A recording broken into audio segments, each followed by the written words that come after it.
Hello everybody, welcome to Feastown Park, actually Easttown Park, but anyway, welcome to a second Sunday that I've actually been to Easttown Park here. Thought I'd do a little bit of a video from a different location and a different part of the Easttown Park itself. So yeah, I might do it in snippets because it takes absolutely ages to edit all this together.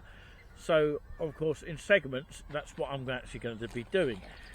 So yeah, I'm going to do it in parts, so you might see this video section here up on YouTube, and I might be of course downloading it so I can actually edit it on the VN app which I have on my actual iPhone at the moment. But yeah, it's pretty much cool here, and I'm doing the tail end, or the continuation if you like, of the pretty much live stream that I was doing earlier on TikTok. Unfortunately the signal is a little bit weak in some areas of the park.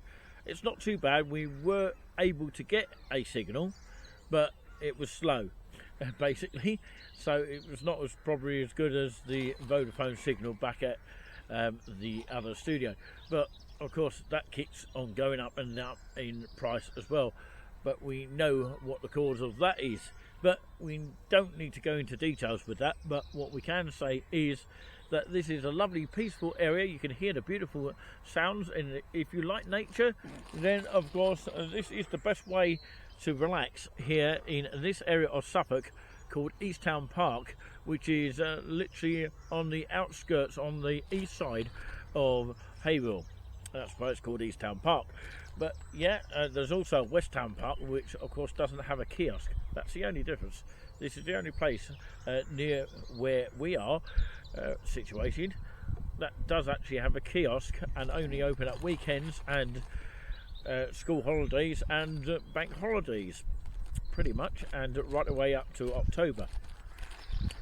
But yeah, unfortunately at the moment the current status is that it's only open when it is open from around about 11:30 till 4:30 in the afternoon. So yeah, along the disused railway track, actually it ends at Howell Road, not at Easttown Park. So some of the sort of readings that I sort of remember from last week, I was actually reading a booklet, and I was hoping to get of course another booklet today, but I'm going to have to wait until another weekend now, which is a bit of a shame. But that said, of course, I would say I'm looking forward to actually trying to grab the copy of it. Somewhere I've lost it in my studio, and hopefully I'll find it. And I think it's the Brandon Country Park one. If anyone can find it. Yeah. Sorry? Yeah, I had it yesterday, and then somehow I put it down somewhere. I can't think where I put it. But yeah, hopefully, of course, as they say, or the saying goes, that, of course, what's the saying? It's always the last place you looked. Or is it? That's the question. But yeah, just relaxing here. I was a little bit late of getting to the kiosk because, you know, it closes at 4:30 today on a Sunday and on weekends, basically, starting from April to October, and that's when it sort of winds down, and people don't bother coming out because it's too cold. It's a little bit of a shame. They could have a roof in it so people can actually come out and enjoy the roof, but of course that will cost a huge amount of money, wouldn't it, for the council, because it's actually run by West Suffolk Council currently, and formerly St Edmundsbury Council many years ago.